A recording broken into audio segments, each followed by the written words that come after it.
Yo, what's up, guys? We're back. We're doing another breakdown and predictions video. This week we got UFC Noche. It's going to be on Mexican Independence Day, so it's going to be a pretty fun and entertaining card for sure.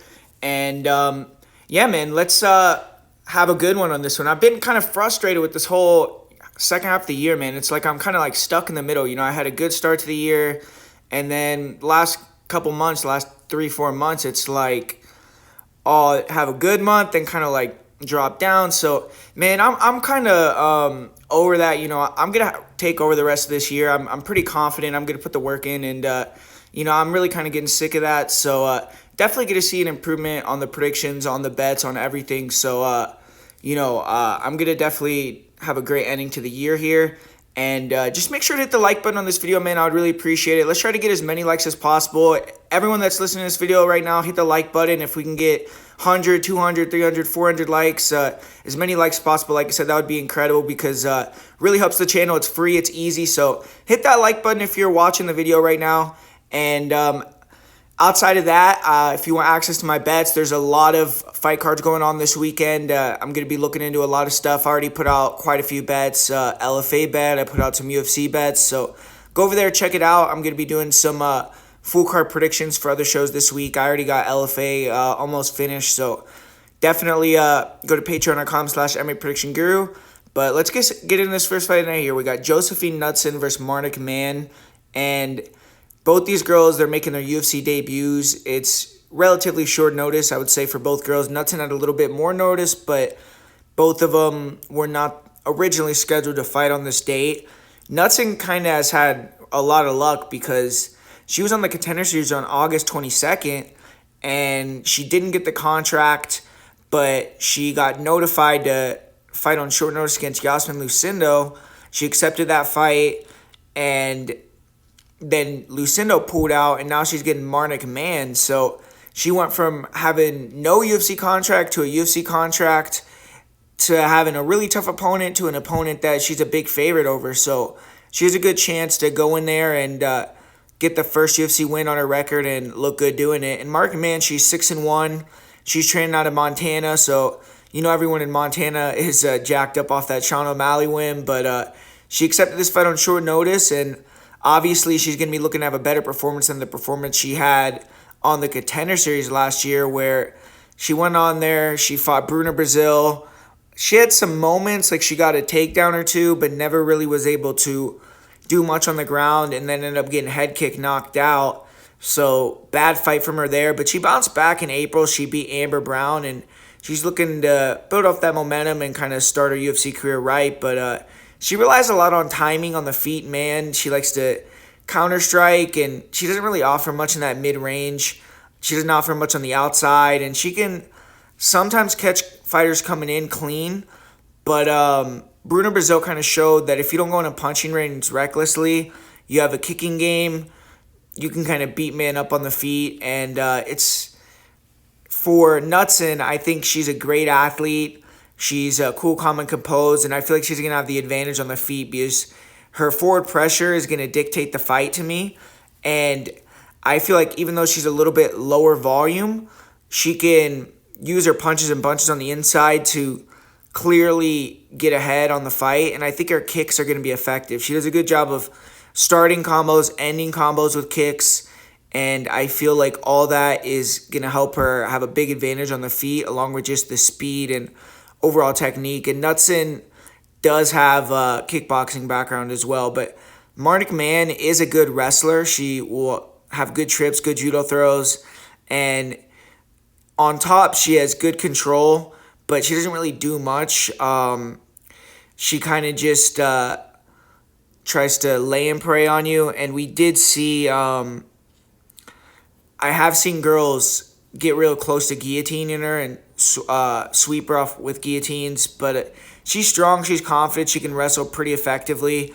And with Knutsson, she's also very physically strong. I feel like that's why she's good in the clinch, and I just feel like she's more polished than Man in that area. In the clinch, I think she can control there. She has better offense with her knees and elbows and just stays way more active, and she has okay clinch takedowns as well. I would just try to keep it standing and stay in the clinch in this one. If I'm Knutsson, I wouldn't really look to try to wrestle or grapple too much, just because that's where man is going to be the most confident. But Knutsson, she always comes in excellent shape. The only issue is she is going to have to make 2 weight cuts in 3 weeks. And her last fight wasn't without adversity. I mean, she took some damage in the 3rd round. So I expect her to be able to go to hard 15, but it's still something to kind of put in the back of your mind. And I expect Knutsson to get the win. I mean, even if Marnic can get a takedown or 2, I don't see her being able to hold down Knutsson. And I think Knutsson is going to throw more strikes, do more damage, which is the highest weighted scoring criteria. So I think Man will be game and she'll have a couple moments, but Knutsson will win 30-27 or at worst 29-28. And this next fight, this is kind of a weird matchup. I'm really not going to spend too much time talking about this one, but Charlie Campbell versus Alex Reyes. And both these guys, or I guess Alex Reyes has already fought in the UFC, but Campbell is stepping in on short notice, UFC debut. He is replacing Nathan Levy, who was originally going to fight Reyes, but Campbell, he's fought for CFFC, fought for Bellator a couple times. He fought in the Contender Series, and he really was 1 or 2 punches away from getting into the UFC. He had Chris Duncan almost out of there and kind of went in recklessly, and Duncan turned the tables on him and knocked him out. So if he would have been able to finish the fight against Duncan, he probably would have gotten in the UFC earlier. But 28 years old, training with Longo, Matt Serra, can never overlook guys that have that training camp. I mean, they produced 2 champs now at this point. They produced, or 3, I guess, if you include Matt Serra, and they produced other high-level guys. So, but his opponent, Alex Reyes, he's making his return to action after 6 years. He debuted in the UFC and fought Mike Perry at 170, got knocked out really quickly, and he's been out due to an unfortunate situation.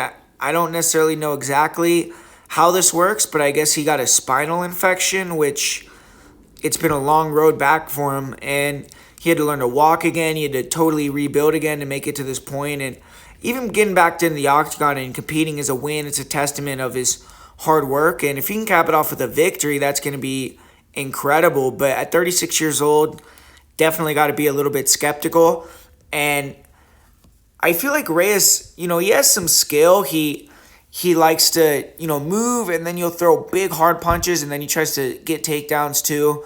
But Charlie Campbell, he has good striking. I mean, the guy has nice leg kicks. He has really loose, fast hands. He has long height and reach for the weight.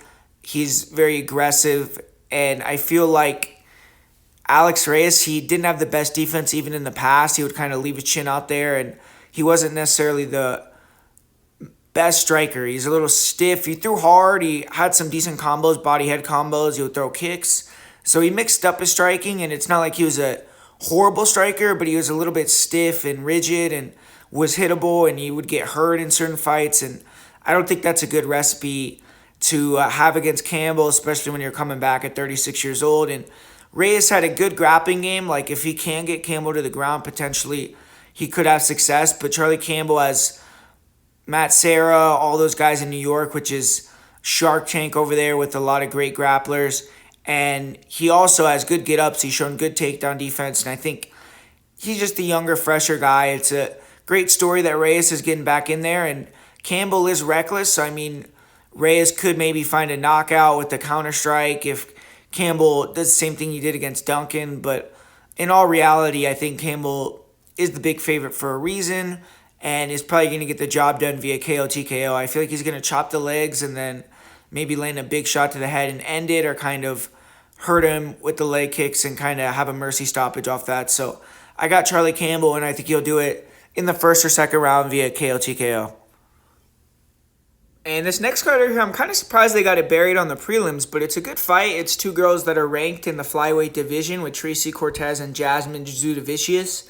And Tracy Cortez, it's going to be her first fight in almost a year and a half. She fought at UFC 274 in May of 2022, and then she was going to have a huge fight against Amanda Hebos, and she pulled out after the weigh-ins for an undisclosed medical reason, and it was rumored she pulled out due to a mental health issue, and it was her own decision to not fight, but Cortez disputed that. I think the UFC disputed that, And Cortez did take time off to recover mentally, though, and hopefully she's ready to go. I mean, she had a pretty publicized breakup with someone she was engaged with, so had to be pretty rough, but she's a fighter who gets better every time we see her, and I'm not too worried about her folding in the cage or not putting in the work in and coming in out of shape. She has a big reason to fight with her brother's story and her family, and she brings that into her performances, her preparation. You could tell she's a hard worker, and you could see it in the results. She's 4-0 in the UFC. She's won 10 fights in a row.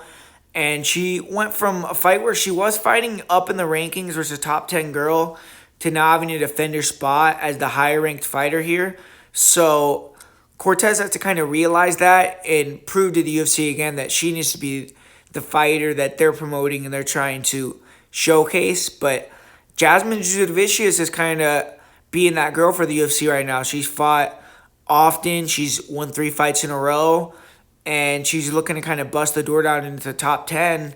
3-1 in the UFC. The only girl that she's lost to is Natalia Silva, who's been killing everyone that she's fought.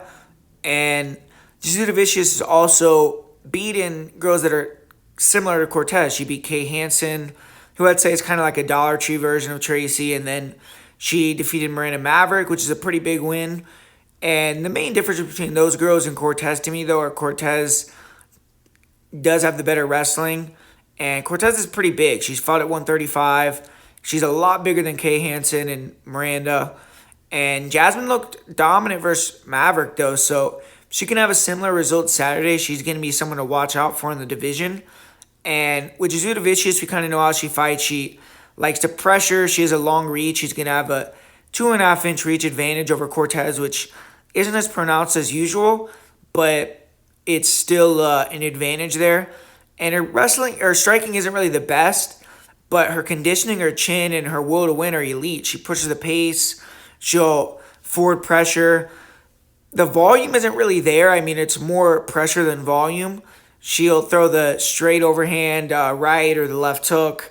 And then when fighters land on her, she'll look to counter right away with the big punch. And sometimes she'll let go with front knees or some kicks, but I would say not to throw kicks in this matchup in particularly because I think she could get taken down off that. If they're not effective enough to risk the reward. And Jasudavicius, I mean, she's going to come forward. She's going to look to grab, clinch. She's going to, at least be in your face even if she's getting lit up for 15 minutes, and you're going to have to be able to stick and move or knock her out with the one-hitter quitter, which I think is really unlikely. But Tracy Cortez, she's mobile. She's pretty evasive. She'll throw a lot of kicks, and her hands are getting better in terms of technically, but she just doesn't look to have a lot of power or kind of snap. Her last fight, she fought a girl that was similar to Jasmine. So both these girls have had kind of, I believe, good fights previously to get them ready for this fight. And she fought Melissa Gatto, who I think is a much better striker actually than Jasudavicius, but a tall, long, lanky pressure fighter with good grappling. I think she's more of a jiu-jitsu girl and Jasudavicius is more of a wrestler. But I still think Jasudavicius will probably still win the striking unless we've seen her level up with the time off. But I do think it'll be competitive. I just think Jasudavicius is just a little bit more vicious and dangerous. And even if Cortez has the speed and technical edge on the feet, if she can't get it to the ground or if she's getting her takedowns reversed, then I could see it being a tough night for Tracy. And you look at Jasmine, I mean, she's won all of her fights in the UFC through wrestling. She's really hard to deal with along the cage. She can hold girls against the fence. She can clinch takedowns. She has good doubles.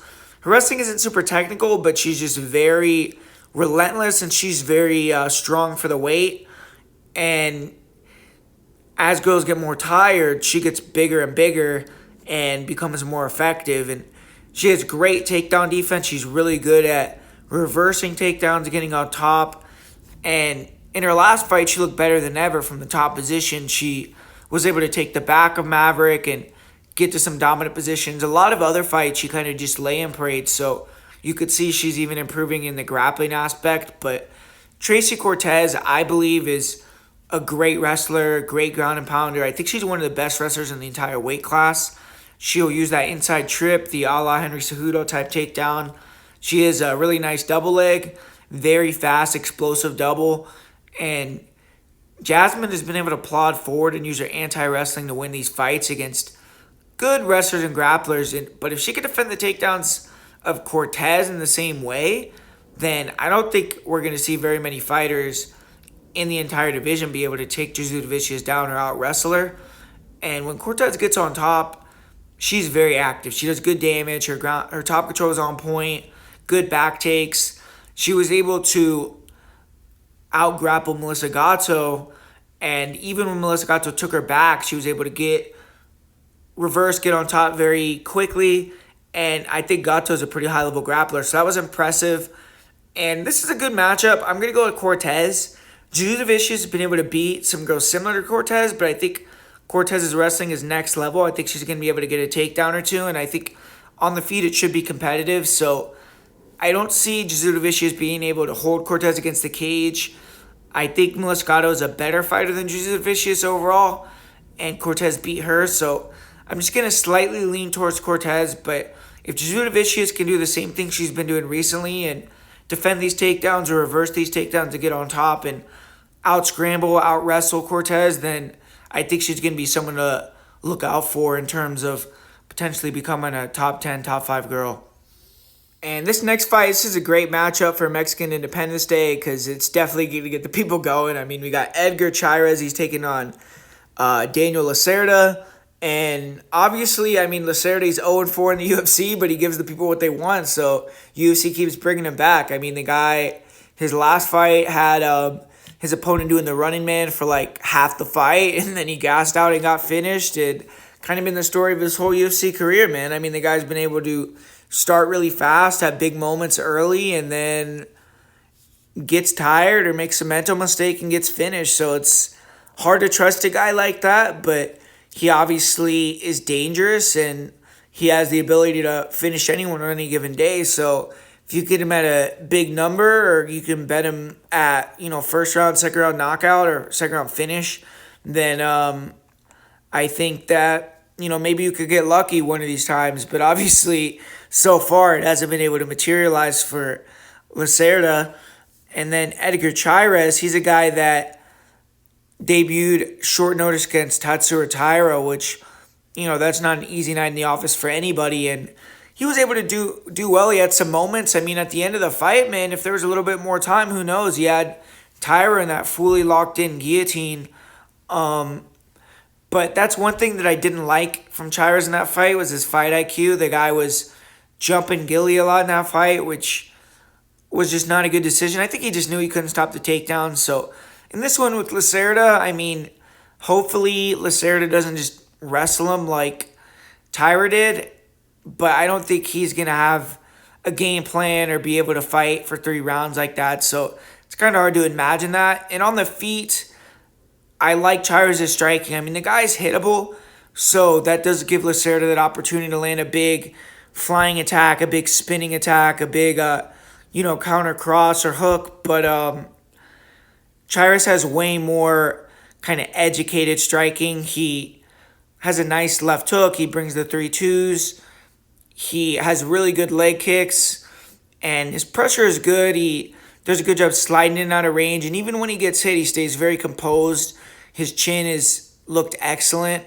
So ultimately, I just feel like Chairez is going to maybe have to battle through some adversity like most of Lacerda's opponents, but I think eventually he's going to drown him, get him out of there in the second round, and I'm going to go with Chairez via second round KO TKO here. And this next fight right here is kind of a strange fight, especially to be on this card right here. Roman Kopylov taking on Josh Fremd. I feel like Kopylov could have got a higher ranked opponent, maybe even a top 15 opponent after his recent performances. But maybe they're just trying to build him up with Fremd. And Fremd, after his last fight, he was saying that was his last fight with the UFC against Jamie Pickett. And it was a really lackluster, boring decision win for Fremd. But seems like he got him a new UFC contract. He had to accept this fight with Roman Kopylov to get the contract, but he got back in the UFC, and I feel like it's a hard fight for Josh Fremd, though. I mean, Kopylov, it looks like he's turned the page. I mean, early in his career, it seemed like he had big cardio issues, and it seemed like he had bad grappling defense.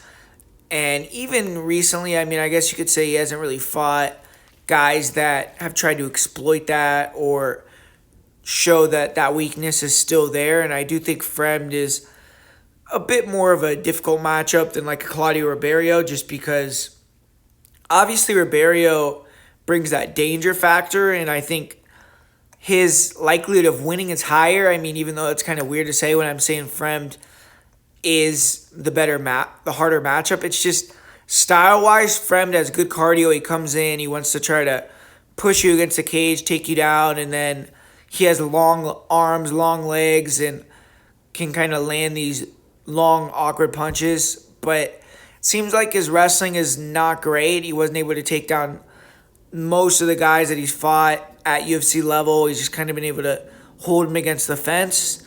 And his cardio is really good. That's something that he weaponizes. He trains up there at elevation. So that's an advantage that he has. But I think on the feet, he leaves a lot of openings. And Kopylov is just a really slick striker, man. I mean, the guy's proven it at this point.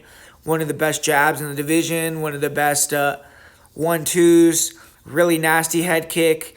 And the guy's just super slick on the feet. Very dangerous striker. He will attack the body to open up the head.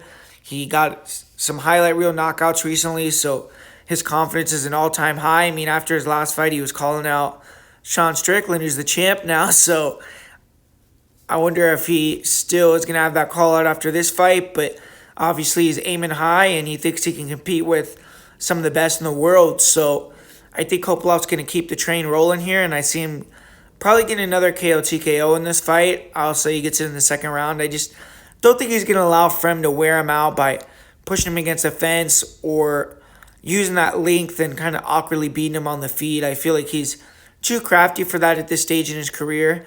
But he is a guy that has had up and down performances. He's retired and came back, and you could kind of question his mental. So as a big favorite, I do think it's a little bit, play at your own peril. But I do think that he should win and should probably make it look easy here. And then this next fight, Godinez, she's taking on Elise Reed. And to me, it's kind of the same story of a lot of Godinez's fights. She can make it an easy fight or she can make it a hard fight. And I think a lot of people do give Godinez a hard time, though, in terms of like not taking on Angela Hill and all that. I mean, Angela Hill is a lot harder to take down, a lot more crafty than a girl like Elise Reed, I feel like. But Elise Reed has done well in the UFC. She's kind of overachieved, if you ask me. She is southpaw. She has a decent straight left hand and good job kind of pulling girls into that punch, decent footwork. She's coming off that pretty solid victory over Jin Frey. And Reed has a nastiness about her. Like, if it's 1-1 going in the third round, you know she's going to go in there and she's going to let go and go for it. Throw heavy punches, try to knock you out. She fights with kind of a bit of a swagger, but she has a big deficiency in the wrestling and in the grappling. I still don't think she's shoring that up. She's gotten better in terms of defending on the ground and everything like that, but I just don't think that it's been enough to wrestle with a girl like Lupita Godinez. And we've seen Lupita Godinez in the past go to that wrestling and use it to get dominant victories, get submission victories. But obviously, we've seen her more recently fall in love with her hands, try to box, and lose a couple fights due to that. But even on the feet, I feel like Godinez, her striking is not the greatest, obviously. I mean, I think she has decent boxing and hand speed, and she'll throw some big hooks, but a little bit stiff. She's square. And I do think she leaves openings for Reed to connect with the body kicks and with the straight left hands. But ultimately, I think she's going to get takedowns in this one. I mean, Cynthia Calvillo, really dangerous grappler. That's someone maybe she didn't want to have the game plan to try to take down. And she was able to win that one in a really fun back-and-forth striking fight that was close. And then, obviously, like I said, I think Angela Hill is harder to take down than people believe.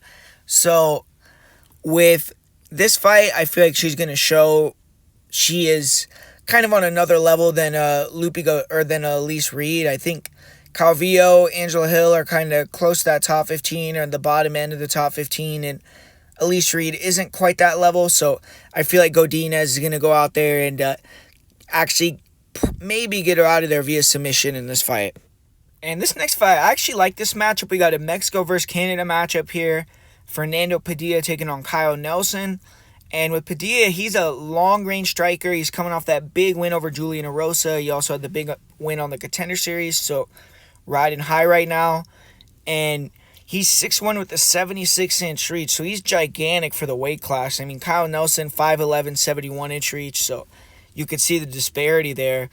And he's good at fighting off the front foot and the back foot. When fighters are aggressive against him, he'll hang back, try to snipe guys with straight shots, counter hooks, knees, and he'll throw some kicks as they come into range. He stays active. He's perfectly fine with just winning a point fight decision if his opponents don't really want to commit.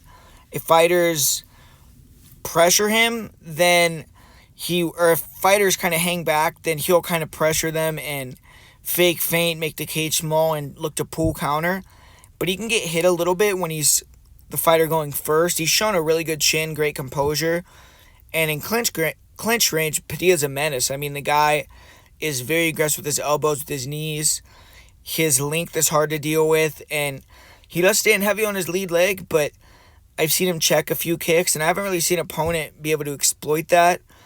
And he's never been finished by strikes. He has 5 knockout wins. And he's a difficult puzzle to solve, particularly on the feet.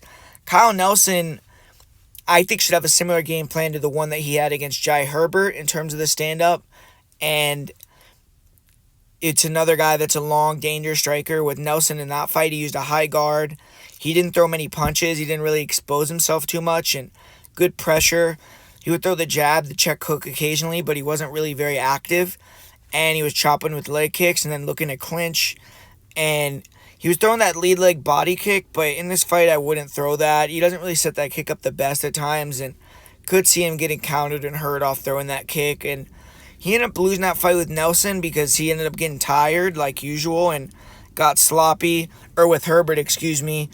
But since going down to 145, he said that that's made a difference with his cardio, and he's going to be looking to, prove that and show that he can go for a full 15 minutes.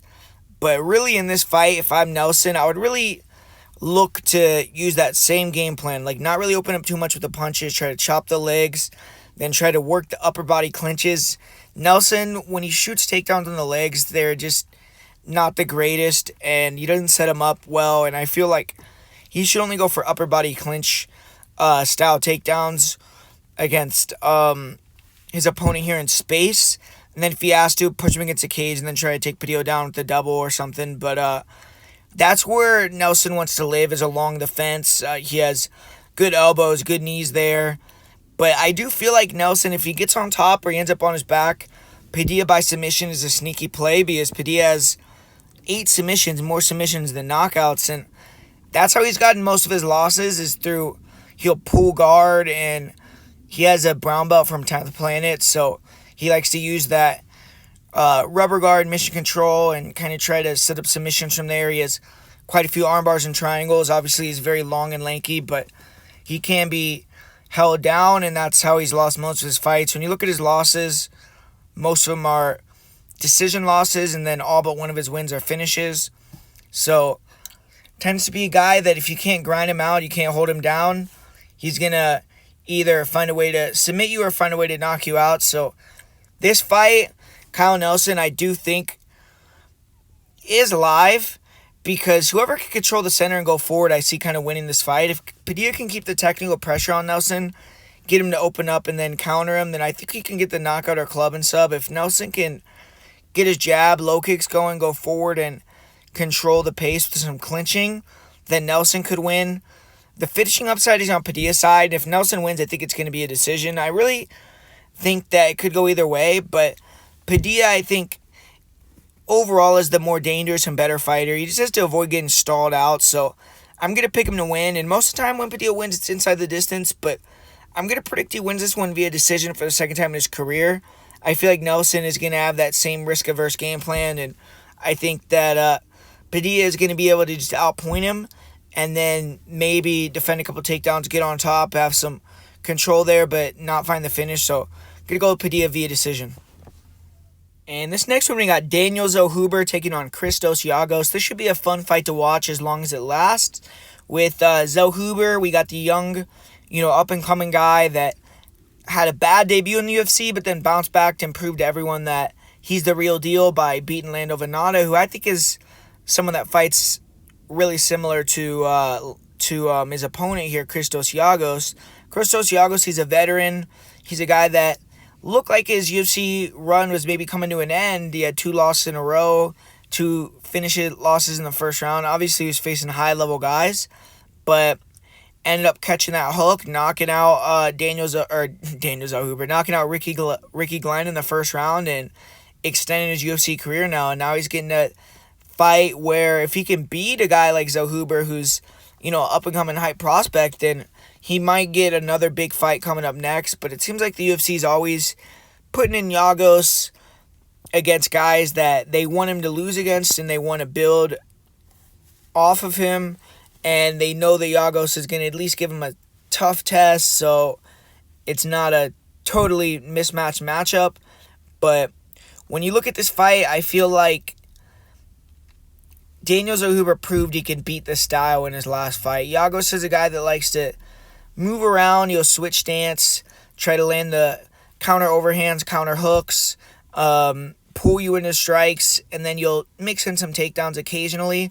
And I feel like he does bring a little bit more power in his hands and maybe a little bit more danger in his hands with the counter hooks and overhands, but straight punches beat, looping shots all the time. We just saw that with Strickland versus Adesanya, and I feel like Zellhuber is going to be throwing straight down the pipe. He already has a longer reach as it is, and Giagos, to me, his chin is not the greatest. I mean, and the guy, he has good ability with his feet to move in and out of range, but when he throws strikes, he leaves his head on the center line, and if you could extend the combination, you can land on him at the end, and you can hurt him. So I feel like Zellhuber, who is high volume, does throw combos, does have length, does have technicality with straight punches, is going to probably be able to get to Giagos. I think the leg kicks also are going to be something that Zellhuber can go to and be effective with. So I don't think Giagos is going to have the takedown here. That's going to be his path to victory to me, if he can mix it up and get the takedown, or if he can kind of get that same timid Zellhuber that we saw against Trey Ogden and kind of stick and move on him. But I don't think we're going to see that version of Zellhuber again. And I really honestly feel as if ultimately that when you look at Zellhuber, I just think he's going to be the slicker, superior striker. I think he's going to be able to land the strikes at the end of the combinations, and I could see him landing either a counter hook or a counter cross and eventually, ending the fight that way in the first or the second round. I just don't think Giagos is going to be able to come out clean. I think if he gets hit, I think he'll get hurt. And Zellhuber hasn't shown to be, a heavy finisher or anything like that, but I think Giagos' chin is kind of going a little bit, so I even could see a club and sub too. I think Zellhuber by submission maybe is a sneaky play. I'm not sure about the price. I have to go look at it, but I'm going to say Zellhuber wins via first round knockout in this fight. And up next here, we got the return of Raul Rosas Jr. He's taking on Terrance Mitchell. And with Raul Rosas, he's still a fan favorite. He's a blue chip prospect, but this is a huge fight for his kind of near future career trajectory. Obviously, the guy's 18 years old, so I'm not going to say it's going to affect, his long-term future. I think he could get his way back in the UFC and become a force even if he loses this fight. But if he can't beat someone of the level of Terrance Mitchell, then there's no reason for Rosas to stick around in the UFC. And he seems to be dealing with that last loss he had well, though, and I expect him to have his head on straight, expect a solid performance here. He's still on a main card. He's still fighting on Mexican Independence Weekend against an opponent that looks kind of like a setup opponent, so obviously the UFC still sees a lot in him. And Terrance Mitchell, I mean, to me, he's being kind of brought in as a sacrificial lamb for Rosas here. He just fought and was finished in the first round 2 months ago. They're already turning him around, and He took off 5 years before returning to the sport in 2023, beat 2 guys in Alaska, and then found himself in the UFC. So this is his 4th fight of the year already, so he's been very active as well. And Terrance Mitchell to me is just a tailor-made style for Rosas. He's athletic, he's long, he's aggressive, but his striking is rudimentary, and he likes to grapple. He has a decent double, but his grappling isn't great. I feel like Rosas has a huge edge on the ground. We saw Rosas take down Cameron Simone early, Terrance Mitchell take down Cameron Simone early, but Simone easily swept him and then took his back, pounded him out. And Rosas' bread and butter is the grappling. If he can get on top of Mitchell with time to work, it's probably curtains for Mitchell. Rosas' striking isn't good, but with this fight, I think he is going to get a grappling match and probably get it done early in the first round. I wouldn't be shocked if Mitch tries to keep it standing early, but I don't think he's going to be able to implement that game plan. And I expect both these guys to maybe get in a couple scrambles and then Rosas to get into a dominant position and either find the finish via sub or TKO. So both these guys tend to finish early. Mitchell hasn't been out of the first round since 2014. And I expect Rosas to come in here and I'll say he gets a first round submission. And man, in the co-main event, we got a really awesome fight between Kevin Holland and Della Maddalena. This fight, for me, it's kind of a hard, difficult fight for me to break down, so I'm more interested in just watching it as a fan. But both these guys are really, really phenomenal strikers, really fun to watch. And they're different style strikers. I mean, Kevin Holland, his striking is all predicated on his long reach and his speed and just his weird power, and he has kind of like some different strikes sometimes that can hurt people that are really crazy. I mean, but he likes to move around, kind of use his feet, and then when you get near him, he'll let go with 1-2s, big snapping punches, front kicks, round kicks. He's throwing a lot of volume. He's throwing with venom, and it makes it hard for guys to get near him.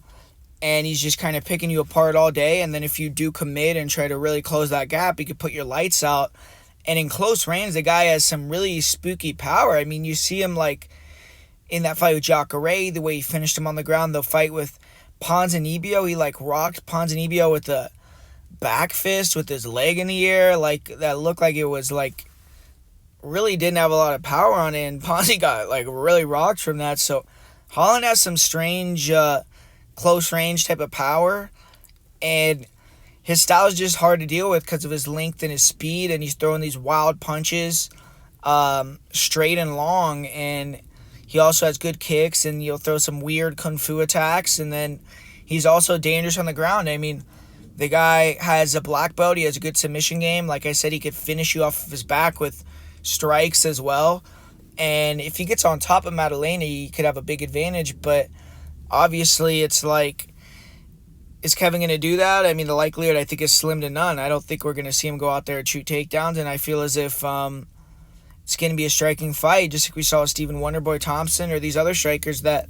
Kevin all on his face. That's what he wants to do. He's not going to go out there and try to wrestle his way to victory. I don't think he really cares about the belt, and he kind of cashed out, made a lot of money, so at this point, it's like he's just fighting to get another paycheck, I feel like, keep building his brand and kind of trying to be successful with his job. And that's a smart thing to do, but I don't think he's hungry chasing that belt. And Della, I think that he's going to be able to get on the inside and get to the body.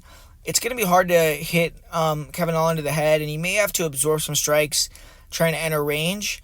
But I just feel like Della is a good boxer. He likes to come forward. He'll throw 3-2s, 1-2s. He rips the body really effectively with the lead hook.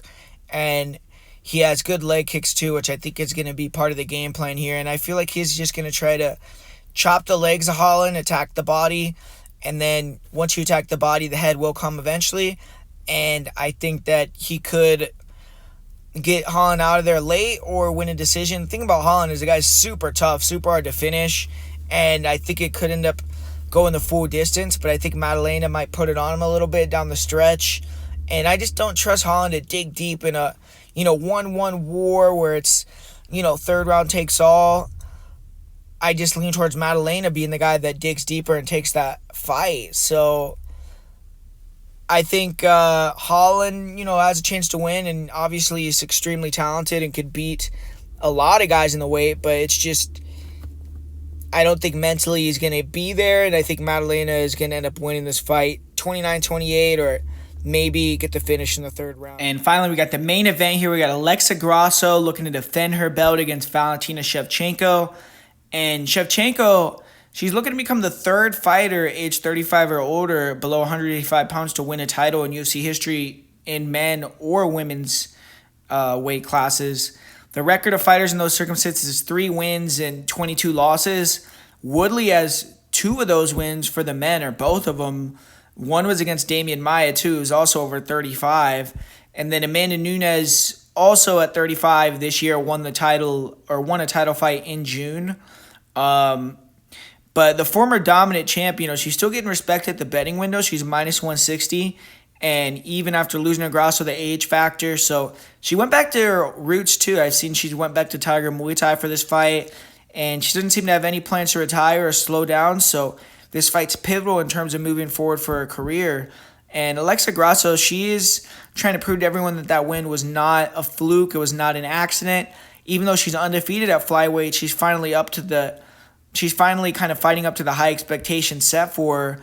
Some people are still hesitant to jump on the Grasso train. A lot of people are picking Shevchenko here. And a win here on Mexican Independence Weekend, though, and I think we'll see those doubters of Grasso turn into fans. Grasso's 30 years old, so she's right in her prime. She doesn't have the question marks of her age or future in the sport. And a win here will solidify Grasso as one of the best female fighters in the world. Currently, she is the number 1 pound for pound, but winning this fight will truly cement that position for her. On the feet in the first fight, Grasso was superior. She has excellent footwork. She was feigning. She was being patient. Her boxing was on point. There were a couple times where Grasso overextended and she got taken down for it, but when she was able to stay standing and within herself, Grasso won the majority of the exchanges. Grasso was switching stances a lot throughout the fight, and she had a ton of success when she went southpaw.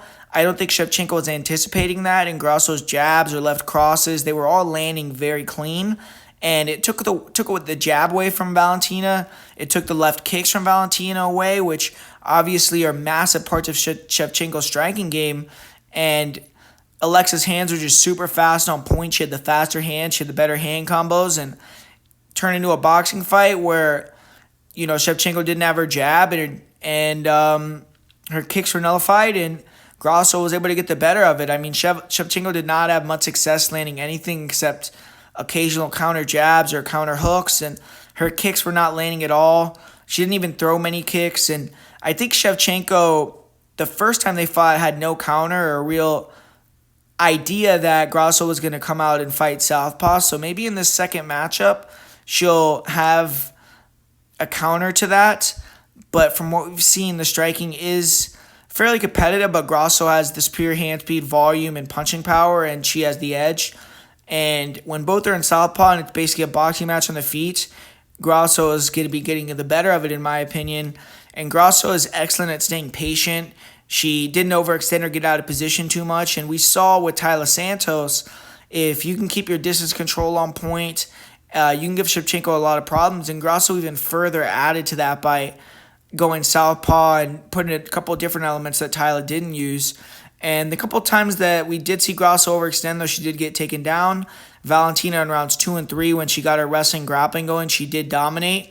Her double leg was easy to come by, it seems. She really went for it, and Grasso was not effective off her back in the second round. She scrambled up to her feet a couple times and was attacking guillotine at the end of the third, but for the most part, Shevchenko was able to hold Grasso down in those rounds, progress to the crucifix, got the back mount, and if she can get her wrestling going early and often, she can win this fight going away more than likely.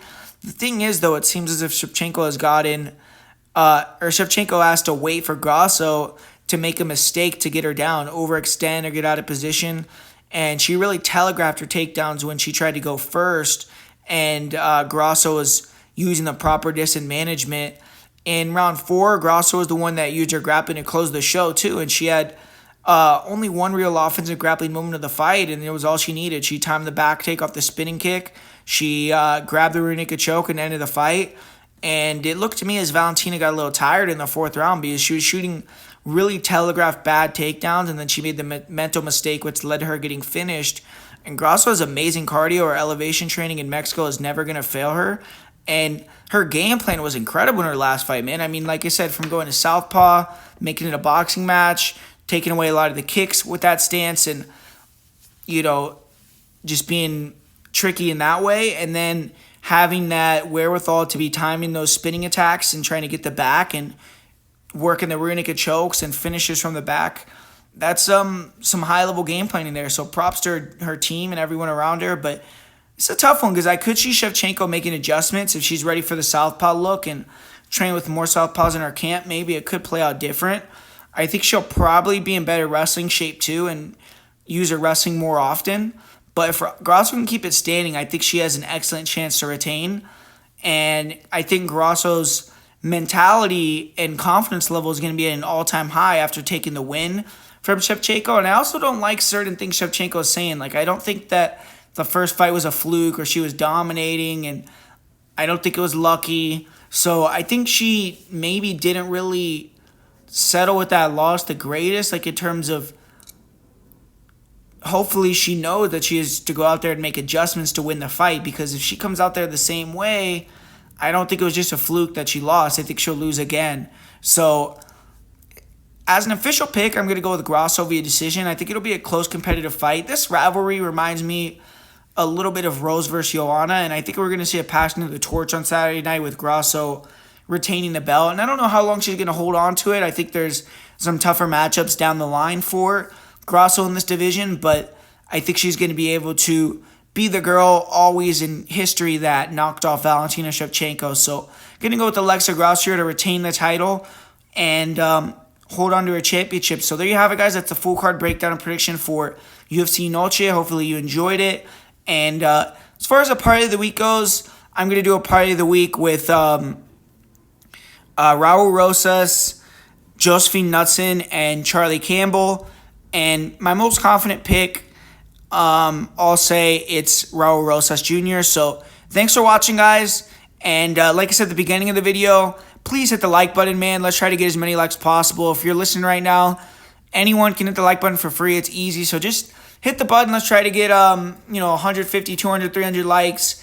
And besides that, go to patreon.com/MPredictionGuru if you want to access some of the best bets online. I'm really going to be putting the work in and try to really end the year with a great result. So I think it's going to show through, and I'm pretty confident we're going to have a great ending to the year. So thanks for sticking with me, guys. Thanks for watching. Thanks for always supporting the channel. And I'll be back soon with another fight card breakdown.